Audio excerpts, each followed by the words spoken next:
Now I am talking about what's happening actually in society, कि बात actually कहाँ तक जाती है। और आप सबको भी पता है कि लड़का लड़की आपस में कन्वर्सेशन शुरू करते हैं, रातों को बातें होती हैं, अल्लाह ताला की ज़ाहिर है लिमिट्स को जो है वो क्रॉस किया जाता है, डिज़ायर्स डेवलप होती हैं। डिज़ायर्स डेवलप होना बहुत नेचुरल है, तस्वीरें एक्सचेंज होती हैं, वीडियोज़ होती हैं, बहुत कुछ होता है, बात पता नहीं इतना आगे निकल जाती है। मैं वो लफ्ज़ बोलना नहीं चाहता जो आजकल बहुत कॉमन है, टेक्सटिंग के बाद का जो स्टेप है। और जाहिर है कि फिर फिजिकल मीटिंग्स भी होती हैं, फिजिकली भी मिला जाता है। Before marriage you both are acting as if you are husband and wife, अल्लाह ताला की हदूद को क्रॉस करके, कि जैसे अभी से हम हस्बैंड और वाइफ है।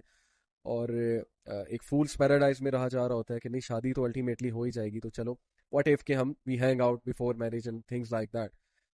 तो मैंने इतना सफ़र होते देखा है लोगों को, यकीन करें ये वो इंसान कह रहा है जिसने हार्ट ब्रेक्स की काउंसलिंग की है, जिसने यूनिवर्सिटी स्टूडेंट्स से बहुत क्लोजली इंटरेक्ट किया है। और I have seen literally people destroying there carriers, अच्छे खासे स्टूडेंट इस चीज़ में पढ़ के सेमेस्टर खराब हो गया, स्टडीज़ खराब हो गई उनकी, फोकस उनका डिस्ट्रॉय हो गया।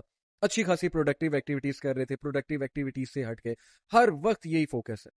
And literally this disease becomes so irritating for people कि they are stuck to all the time they are stuck to their smartphones, हर वक्त स्मार्टफोन में घुसे हुए। इट इज़ लाइक कि स्मार्टफोन उनकी जंजीर है, वो चेन्स हैं, हर वक्त स्मार्टफोन के साथ अटैच, हर वक्त लैपटॉप के साथ अटैच, हर वक्त उस इंसान के साथ अटैच। यानी पहले से ही सारी बातें कर लेना, पहले से ही जो है वो सारी हदूद क्रॉस कर लेना, और उसके बाद जब शादी करना तो शादी का स्पार्क विद इन मंथ्स खत्म होता है। आई एम टेलिंग यू, ये मैं बाय आपको एक्सपीरियंस ऑफ काउंसलिंग बता रहा हूँ कि ये सो कॉल्ड लव मैरिजेस जो हमारे माशरे में सो कॉल्ड लव मैरिजेस हैं, उनमें क्या होता है, पहले 2 महीने के बाद स्पार्क खत्म है, सब कुछ खत्म है। क्योंकि सब कुछ तो जो है वो पहले बातें आपने की होती हैं, अब नए टॉपिक्स आप कहाँ से लाएंगे। इमेजिन कि आप किसी से इंसान से शादी करते हैं अपने आप को पाक साफ रख के, और आप उससे जब बातचीत करते हैं तो पहली बार बातचीत करते हैं शादी होने से पहले, तो इमेजिन कितने टॉपिक्स होंगे और कितनी बातें होंगी और कितने डायमेंशंस होंगे उस रिलेशनशिप के। लेकिन वो रिलेशनशिप जो पहले से चला आ रहा है, कितने सालों से पता नहीं चला आ रहा है, तो वहां पे ये चीज़ों को फिर बहुत दोनों पार्टनर्स को स्ट्रगल करना पड़ेगा उस स्पार्क को लाने में, उस पैशन को लाने में, और उस बरकत को लाने में। सीधी सी बात है। सो मैंने तो टू बी ऑनेस्ट यूथ को बहुत गलत साइड पे जाते देखा है, इस चीज़ को लेकर, जिस चीज़ को वो मोहब्बत समझते हैं, लव समझते हैं, इश्क का नाम देते हैं। और मैंने कैरियर डिस्ट्रॉय होते देखे हैं, मैंने लोगों को लिटरली देवदास बनते देखा है। जैसे वो एक इंडिया ने मूवी बनाई, लोग देवदास बन जाते हैं, गम में चले जाते हैं, लोग जो है वो गमज़दा गाने सुनने लग जाते हैं, अपना टाइम वेस्ट करते हैं, अपने इर्द गिर्द के लोगों को तवज्जो नहीं देते, जैसे कि दे आर हार्ट ब्रोकन, माँ बाप को तवज्जो नहीं देंगे, बहन भाइयों की कोई खबर नहीं होगी कि मेरी कोई रिस्पॉन्सिबिलिटी है, जिम्मेदारी है। और अनफॉर्चुनेटली ज़्यादातर लोग जो इन चीज़ों में इन्वॉल्व होते हैं यूनिवर्सिटीज़ में जाके होते हैं, and they don't even realise. भाई आप मिडिल क्लास फैमिली से हो, आप यूनिवर्सिटी में पढ़ने गई हो कि आप वहां पर जो है वो जो है अपना बॉयफ्रेंड या गर्लफ्रेंड ढूंढने गए हो, सीधी सी बात है। आप पे जिम्मेदारियां हैं, आप मिडिल क्लास फैमिली से हैं, आपने पैसे कमाने हैं, आपने एक फैमिली को टेक केयर करना है, आपने करियर बनाना है, आप वहां पर क्या करने गए हो।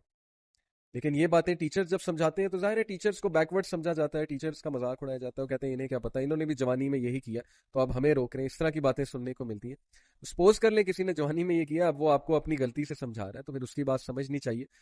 बट ये फितना इतना ज्यादा रूनमा हो चुका है, स्पेशली यूनिवर्सिटीज में।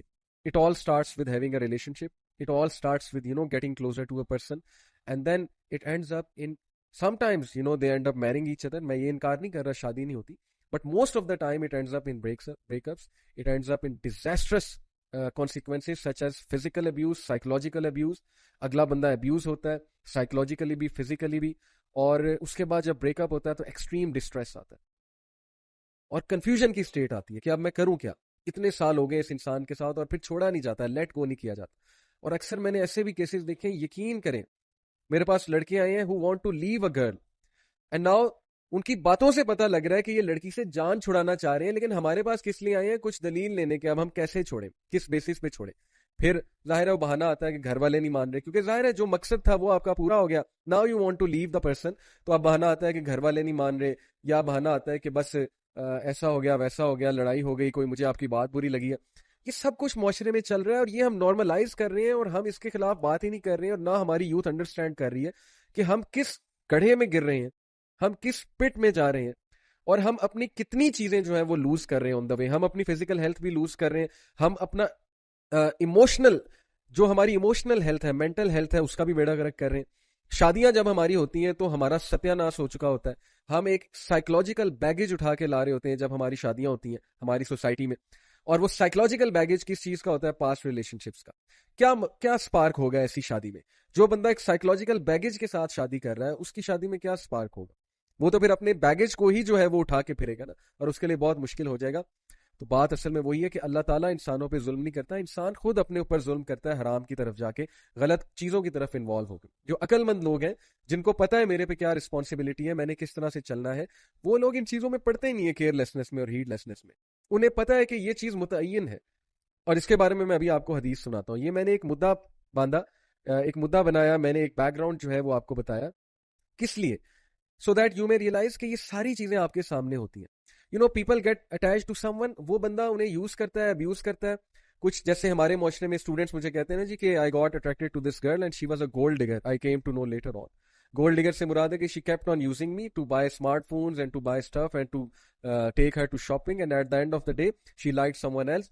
कोई और लड़का आ गया, मुझसे कूल लड़का आ गया, वो उसके साथ चली गई और मुझे जो है थुट करा दिया, सीधी सी बात। And vice versa, yes this happens with girls as well. और उनके साथ तो फिर बहुत ही ज्यादती होगी। So where are we going, where are we heading? ये क्या हमने ट्रेंड बना दिया रिलेशनशिप्स का, वो भी हराम रिलेशनशिप्स का। और ये क्या ट्रेंड है कि बस आपके साथ एक लड़की होनी चाहिए, आपके साथ एक लड़का होना चाहिए यूनिवर्सिटी में। आप दोनों पार्क में बैठे हो, फुटपाथ पे बैठे हो, पेवमेंट्स पे बैठे हो, सीढ़ियों पे बैठे हो, ताकि आप सबको दिखाओ कि भाई मैं बहुत बड़ा स्टड हूँ, और मैं जो हूँ वो बहुत बड़ा मैंने कारनामा जो है ना वो मार लिया यूनिवर्सिटी में आके। चाहे आपका कैरियर तबाह हो रहा है, चाहे वो आपके घर वाले बेचारे इस उम्मीद में बैठे हैं कि ये जो है कल को हमारे लिए कुछ करेगा, लेकिन वो वहां पे ये जो है वो गुल खिला रहा है वहां पे जाके।